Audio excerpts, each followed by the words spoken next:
nos toca hablar de un tema muy interesante, es muy amplio, trataré de reducirlo, tenemos poquito tiempo, entonces trataremos de reducirlo y que quede lo más claro posible. Vamos a iniciar por arritmias y como todos saben se considera una arritmia cardíaca cuando se altera la producción o la conducción normal del estímulo cardíaco. Clínicamente se va a manifestar porque los latidos se van a auscultar en forma irregular. En pediatría la mayoría de las arritmias son leves y generalmente no requieren de tratamiento y tienen un buen pronóstico, pero hay una minoría de arritmias que sí llegan a tener una sintomatología importante y que es muy importante que se haga el diagnóstico temprano para que se inicie el tratamiento adecuado. Para ello, el médico debe de estar familiarizado con la formación del estímulo cardíaco, entender aspectos básicos de lo que es el electrocardiograma y comprender también que la frecuencia cardíaca normal va a variar según las diferentes edades. Y como sabemos, el electrocardiograma es la representación gráfica de la secuencia de despolarización y repolarización miocárdica con cada ciclo cardíaco normal, consistente en la formación de la onda P, Q y RS, y el complejo QRS y la onda T. Bueno, básicamente entender la formación de la onda P, el complejo QRS, la onda T, en el papel electrocardiográfico, ¿sí? Y como mencionamos, las variaciones en la frecuencia cardíaca en las diferentes edades. Así como sabemos, también hay percentiles ya claros sobre las mediciones en los índices de PR, de QRS, también en las diferentes edades. La presentación clínica de las arritmias van a ser determinados por si hay afección al gasto cardíaco, si hay presencia o ausencia de cardiopatía congénita o adquirida y en base a la edad del paciente. Los síntomas van a ser muy variables. Y generalmente en el niño menor suelen ser síntomas inespecíficos como pueden ser pérdida de apetito, irritabilidad, letargia, mareo. Ya el niño mayor nos referirá a mareo, dolor torácico, palpitaciones y bueno, datos de falla cardíaca como son disnea, fatiga, diaforesis que vamos a observar nosotros. En la bradicardia los síntomas generalmente son raros. La bradicardia en el neonato y en el lactante se asocia a hipoxia, a reflujo gastroesofágico e incluso a broncoaspiraciones. La arritmia se puede presentar en el niño sano, sin embargo, hay que considerar sobre todo en el niño mayor y adolescente la ingesta de drogas, la presencia de anorexia nerviosa que ha aumentado en nuestra población y la presencia de traumatismo craneoencefálico cuando sospechamos algo neurológico. La taquicardia, los síntomas sí son más frecuentes. Sí, en el neonato y lactante vamos a tener síntomas inespecíficos, como ya lo mencionamos, y en el niño mayor sí nos va a referir palpitaciones, dolor torácico, disnea y puede llegar a presentarse síncope, del cual hablaremos un poquito más tarde. Y como mencionaron hace un momento, cuando el síncope se llega a asociar a ejercicio, a estrés, a cardiopatía, sí debemos de hacer una evaluación muy cuidadosa, pues ya nos habla de un mal pronóstico. Las arritmias en general se van a dividir en tres grupos, ¿sí? Son aquellas que se presentan con ritmo cardíaco, con frecuencia cardíaca normal, aquellas que se presentan con ritmo cardíaco bajo y aquellas que se presentan con ritmo cardíaco aumentado. En las arritmias que se presentan con ritmo cardíaco normal vamos a encontrar a la arritmia sinusal respiratoria, que es la más frecuente que se presenta en consultorio. Frecuentemente la diagnostican los médicos y es referida muy frecuentemente al cardiólogo pediatra, pues sospechan de alguna arritmia de mayor gravedad. Sin embargo, este es un proceso fisiológico que se debe a alteración en la frecuencia cardíaca por descarga sinusal Esta se puede valorar tomando tanto el pulso como auscultando los tonos cardíacos y vemos que la frecuencia cardíaca aumenta a la inspiración y disminuye a la expiración, ¿sí? Manteniendo el complejo QRS normales y siempre precedidos por una onda P. Entonces aquí, por ejemplo, vemos cómo el intervalo RR se prolonga, sin embargo mantenemos un complejo QRS normal precedido por onda P. Esta es una arritmia sinusal totalmente normal. Las vemos más frecuentemente cuando el niño llega al consultorio con alguna obstrucción respiratoria, sinusitis, rinitis, se acentúan aún más y clínicamente se auscultan más intensamente. Pero son normales, no requieren ningún tratamiento, excepto el manejo si tiene algún problema respiratorio. Las extrasístoles, ¿sí? Son contracciones prematuras.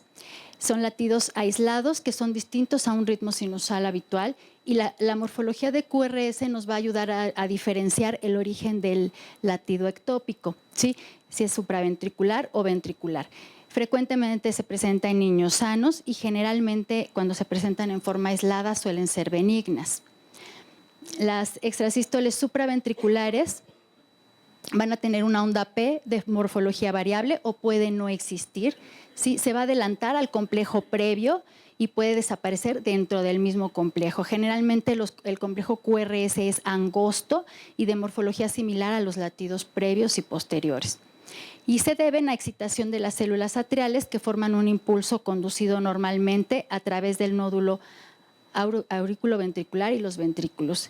Y pues aquí tenemos una extrasístole supraventricular, la vemos un complejo QRS angosto, ¿sí? Aquí vemos cómo los complejos son precedidos por la onda P y aquí la perdemos, se nos encima aquí en el complejo, generalmente benignas.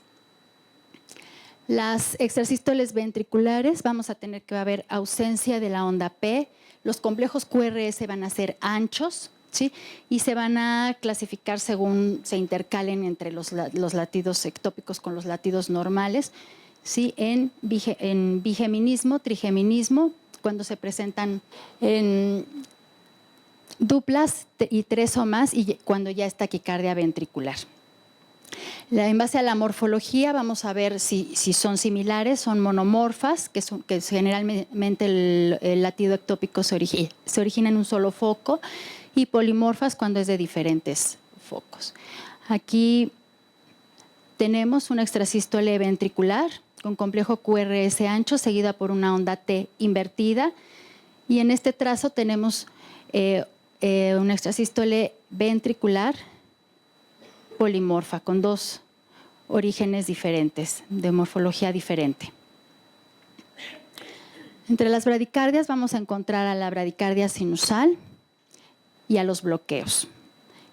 Vamos a ver que la bradicardia sinusal se va a considerar como tal según la edad, generalmente es con frecuencias cardíacas menores entre 60 y 80 por minuto, pero va a depender de la edad del paciente. Aquí el complejo QRS siempre va a ser precedido por una onda P, que es lo que le da el ritmo sinusal, con un intervalo PR constante. Las causas generalmente son extracardíacas, ¿sí? como puede ser acidosis, hipoxemia, hipotiroidismo,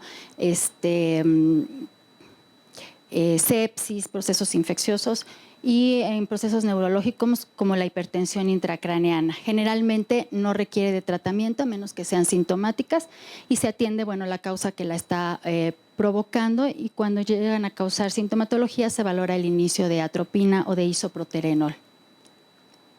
Y aquí tenemos una bradicardia sinusal, son complejos QRS con morfología igual, todos precedidos por una onda P. Aquí hay más o menos un ritmo cardíaco de 45 a 50 por minuto, es de una adolescente con anorexia nerviosa, bulimia y que es tratada con antidepresivos.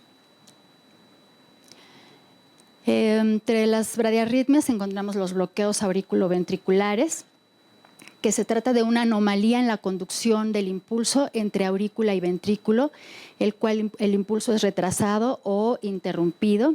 La repercusión clínica es muy variable, puede ir de asintomática hasta la muerte súbita en el bloqueo AV completo.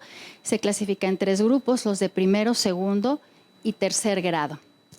El bloqueo AB de primer grado es relativamente frecuente en niños. Generalmente la onda P es seguida de complejo QRS con intervalo PR prolongado o mayor a 0.20 segundos, que también obviamente va a variar por la edad. Y el complejo QRS va a ser de morfología normal. Entre las causas más frecuentes tenemos de las no cardíacas el aumento de tono vagal en corazón, que se da en corazones sanos, el hipotiroidismo, la hipercalemia, ¿sí? Y como cardíacas tenemos en la presencia de miocarditis, comunicación interauricular y la anomalía de Epstein. ¿Sí? Aquí tenemos un ejemplo de bloqueo AB de primer grado donde vemos un PR prolongado, está en 0.52 segundos. Los complejos son angostos y más o menos regulares entre sí. El bloqueo AB de segundo grado, aquí sí hay interrupción intermitente de la conducción del impulso entre la aurícula y ventrículo. Hay dos tipos, que es el Movitz 1 o de Wenckebach y el Movitz 2. El tipo 1 va a haber una pausa en la conducción auriculoventricular con aumento progresivo del intervalo PR hasta que una onda P ya no conduce. Este tipo de bloqueo no progresa a bloqueo completo y suele ser fisiológico y no requiere tratamiento. Y aquí vemos el ejemplo, el PR se va prolongando en cada latido hasta que llegamos a una onda P que ya no conduce, después presentándose un nuevo latido con un PR que va a volver a iniciar a irse prolongando.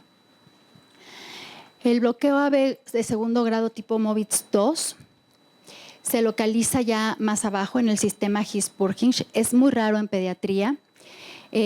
Aquí va a haber una falta de la conducción del impulso auriculoventricular en algunos latidos, pero no va a haber alargamiento del intervalo PR. No va a haber alargamiento progresivo, como en el caso anterior. Esa es la diferencia entre uno y otro. Frecuentemente puede evolucionar a bloqueo auriculoventricular completo, por lo cual requiere una vigilancia estrecha y para valorar si sigue progresando la colocación de marcapasos. ¿Sí? Y aquí tenemos un PR que es constante, pero de repente ya aparece la P que no conduce, aparece un complejo normal y P's que no conducen. El bloqueo AB de tercer grado es la interrupción de la conducción auriculoventricular total, ¿sí? Con disociación auriculoventricular. Aquí vamos a tener que la frecuencia ventricular va a ser lenta, ¿sí? Comparada con la auricular, que va a ser mayor, el QRS va a ser estrecho. Entre las causas más comunes, el congénito, tenemos que con algunas cardiopatías, como puede ser la anomalía de Epstein, y el hijo, por ejemplo, de madre con lupus, es quien suele presentarlo al momento de nacer.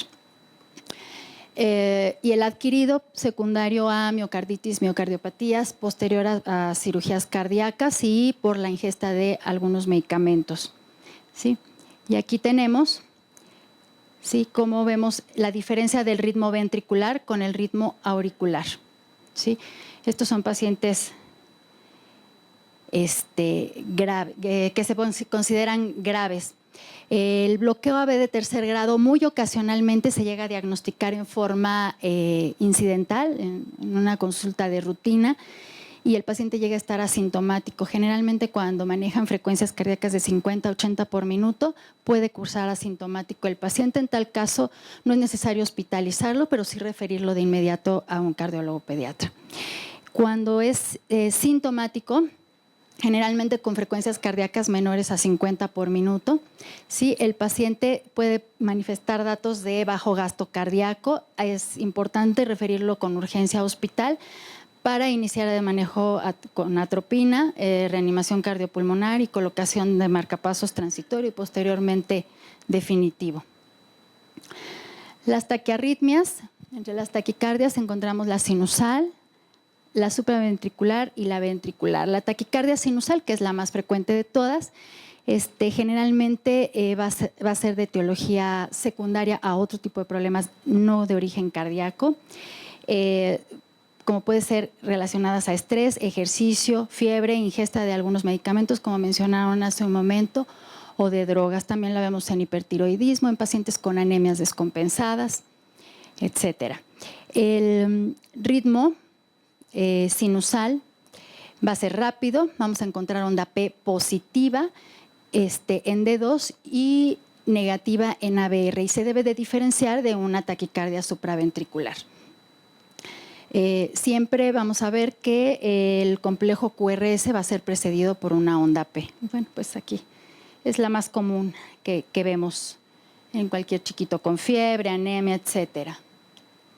La taquicardia supraventricular se presenta en 1 a 250 lactantes y niños y se manifiesta por frecuencias cardíacas elevadas en el lactante mayores a 220 por minuto, en el niño mayor mayores a 180 por minuto. Se caracterizan por tener un QRS estrecho y intervalos RR regulares. La onda P puede no verse o puede perderse en el complejo QRS. Y van a intervenir dos vías de reentrada, que es una es la conducción auriculoventricular, que es la normal, y otra es la accesoria, que puede ser nodal o fascicular. Pues aquí tenemos una taquicardia supraventricular. El síndrome de Wolff-Parkinson-White, que de estas ocupa del 10 al 50% de la taquicardia por reentrada, va a tener características distintivas en su electrocardiograma basadas en la preexcitación. Se caracteriza por tener un intervalo PR corto, menor a 0.08 segundos, y la presencia de la onda delta, que es debida a presencia de tejido ventricular que representa la despolarización por la vía accesoria, produciendo un retardo habitual en el nodo auriculoventricular de la conducción normal. Y aquí lo veríamos esquematizado, la presencia de la onda delta, que es lo que nos da el diagnóstico de síndrome de Wolff-Parkinson-White. La taquicardia supraventricular, pues el tratamiento, bueno, generalmente la taquicardia es de inicio súbito y de terminación también súbita. Pero cuando no es así, debemos de llevarla a revertir a un ritmo sinusal. En los pacientes hemodinámicamente estables, generalmente podemos utilizar maniobras vagales que tienen una efectividad del 30 al 50%, que recordamos la provocación de náusea, de vómito, colocación de hielo en la carita. Si no nos responde, se puede manejar adenosina a 50 microgramos por kilo, repitiendo la dosis hasta que ceda la taquicardia con una dosis máxima de 250 microgramos por kilo. En ocasiones llegamos a requerir apoyo con otros medicamentos cuando no cede la taquicardia. En pacientes hemodinámicamente inestables, ¿sí?, se realiza la cardioversión sincronizada y posteriormente el inicio de algún fármaco para mantenerla. El flóter auricular y la fibrilación auricular son poco frecuentes en pediatría, ¿sí? Y la taquicardia ventricular, bueno, también poco frecuente en pediatría, sin embargo, esta sí nos da dolores de cabeza. Generalmente tiene un QRS ancho, requiere de tratamiento inmediato, pues el riesgo de muerte súbita es alto. Sí, aquí tenemos una fibrilación ventricular. Cuando tenemos una taquicardia ventricular con pulso, el manejo que iniciamos generalmente es amiodarona a 5 miligramos por kilogramo de peso, repitiendo cada 10 a 20 minutos por 3 dosis. Y en la taquicardia ventricular sin pulso o fibrilación ventricular se realiza la desfibrilación. Bueno, más o menos sería el abordaje que se daría a la taquicardia ventricular y a la fibrilación ventricular. Bueno, ahora vamos a entrar a síncope. Vamos un poquito rápido porque tenemos poquito tiempo. Vamos a ver este video. Dura un minutito nada más. A ver si corre. Es importante que lo vean y al final lo vamos a comentar después.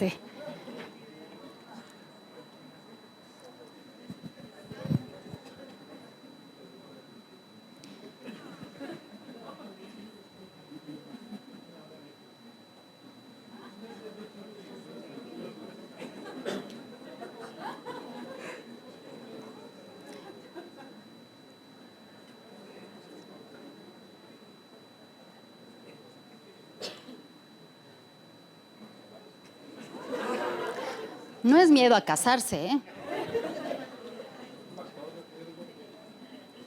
¿Casarse? No. No. Ahora vamos a ver.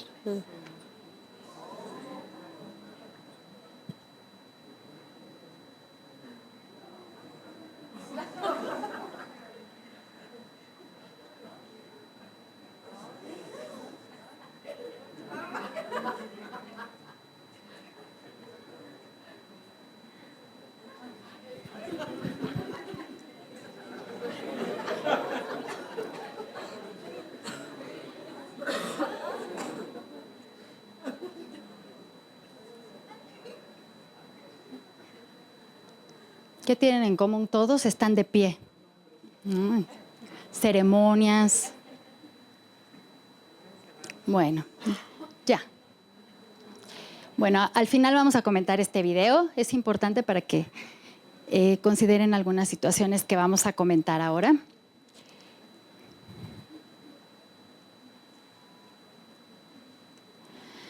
Y bueno, el síncope, como ya vimos hace un momento, es la pérdida brusca y transitoria del conocimiento, acompañada de pérdida del tono postural con recuperación, espontánea. Es producido por una hipotensión transitoria y repentina que altera la irrigación cerebral.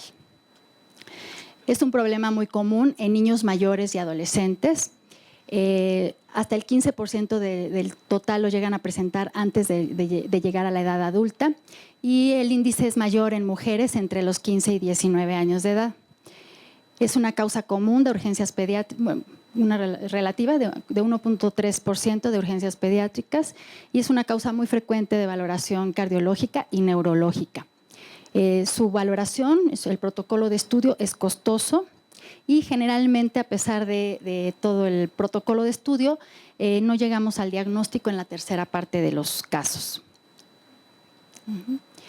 El síncope va a resultar de la reducción transitoria del flujo sanguíneo cerebral de aquellas partes del cerebro que controlan la conciencia. La disminución de flujo cerebral se va a dar por 3 mecanismos. El primero es la inestabilidad vasomotora asociada a disminución de la resistencia vascular sistémica y o del retorno venoso. Otra sería la reducción crítica del gasto cardíaco por obstrucción de flujo cardíaco o de la circulación pulmonar o por arritmias, como ya mencionamos. Y la tercera es por disminución generalizada o focal de la perfusión cerebral, produciendo isquemia transitoria debida a enfermedad cerebrovascular. Entonces tenemos el síncope de causa cardíaca, el síncope de causa no cardíaca y el vasovagal o neurocardiogénico, que fueron la mayoría de los que vimos en el video. El síncope cardíaco puede deberse a causas obstructivas, como lo vemos en la estenosis aórtica y pulmonar, en la miocardiopatía hipertrófica obstructiva, hipertensión pulmonar primaria y en tumores como el mixoma auricular. Por disfunción miocárdica, como en miocarditis, miocardiopatías, enfermedad de Kawasaki, anomalías coronarias, ¿sí? Y arritmias, como ya mencionamos. Entre ellas están el síndrome de QT largo, que nos llevan al síncope porque nos lleva a taquicardia ventricular, displasia ritmogénica del ventrículo derecho, el síndrome de Wolff-Parkinson-White, la fibrilación auricular y el bloqueo auriculoventricular. Las causas no cardíacas encontramos la hipotensión ortostática, migrañas, la ingesta de drogas o medicamentos, alteraciones metabólicas, la hiperventilación, disautonomías, histerias, síncopes situacionales, hipersensibilidad del seno carotídeo, incluso el espasmo del sollozo nos puede provocar síncope. El síncope vasovagal, que es la causa más frecuente en niños y adolescentes, generalmente es de remisión espontánea en el 40-60% de los niños al año de edad. La recurrencia después del primer evento ocurre en el 33% de los casos y generalmente pues, está relacionado a ortostatismo, y vamos a tener pródromos en el 70% de los casos. Bueno, aquí están las causas en general de síncope y sus porcentajes. Y pues es muy importante, como ya se mencionó desde el principio, hacer un interrogatorio exhaustivo preguntar sobre antecedentes familiares, hay antecedentes de arritmias, hay antecedentes de muerte súbita, antecedentes de síncope en la familia, de miocardiopatías obstructivas, de estenosis aórtica, que es lo más relacionado hacia el síncope. Ingesta de medicamentos, se han relacionado nitratos, algunos antiarrítmicos, drogas en la presencia de síncope.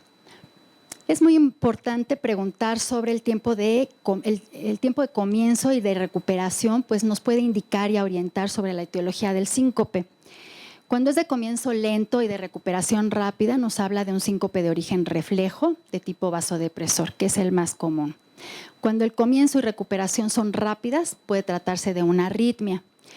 Si el comienzo es rápido y la duración es prolongada, puede ser una crisis epiléptica. Si el comienzo y la recuperación son lentos, puede ser metabólico. Y generalmente estos no llegan al síncope, sino se queda en presíncope.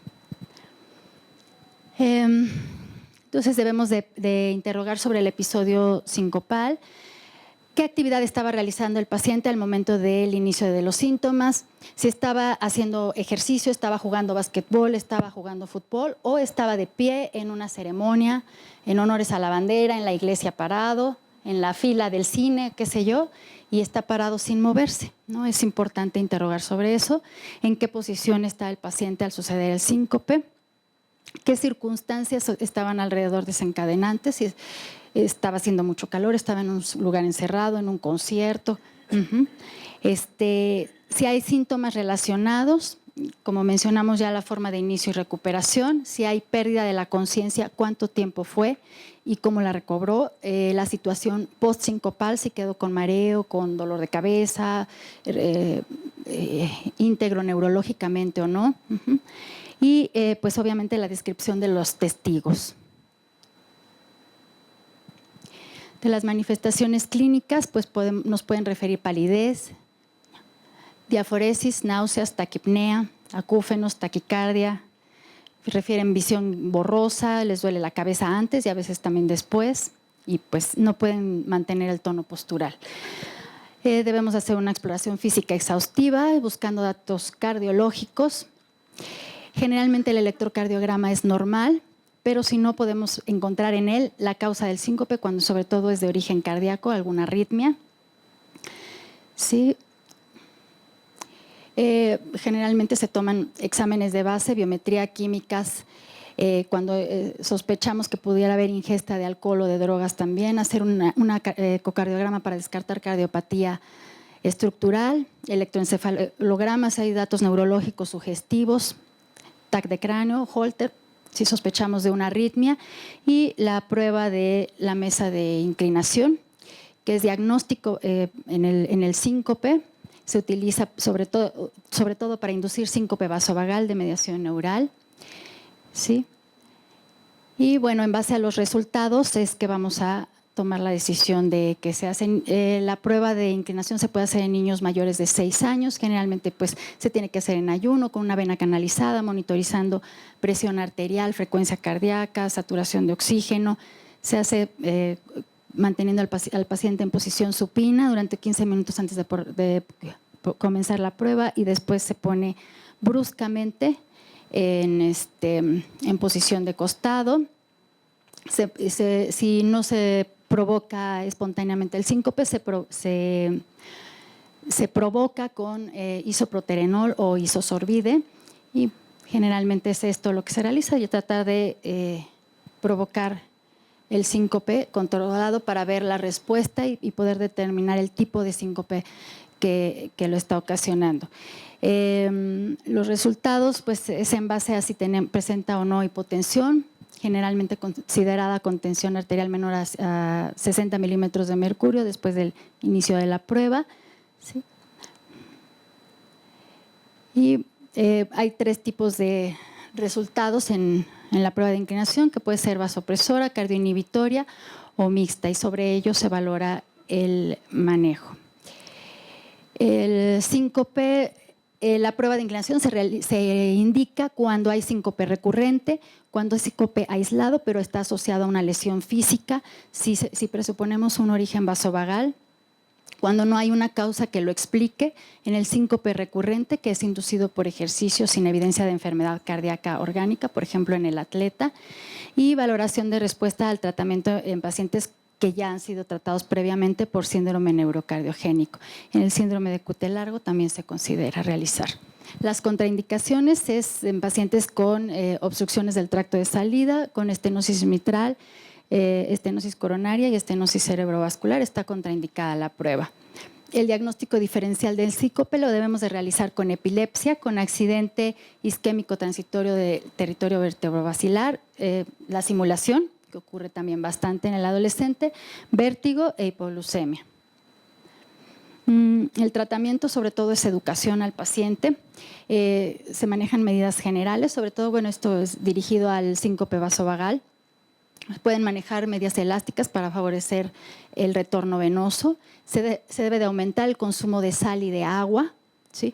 Esto siempre y cuando ya hayamos confirmado que se trata de pacientes que manejan presiones arteriales bajas. Y se debe de manejar una rehabilitación integral física, psicológica y nutricional del paciente. Cuando el paciente no tiene ningún pródromo, que es de inicio súbito totalmente el síncope, se recomienda la terapia farmacológica, que puede ser con betabloqueadores. En ocasiones se ha utilizado pseudoefedrina, anteriormente se utilizaba la teofilina y la fludrocortisona. La muerte súbita al año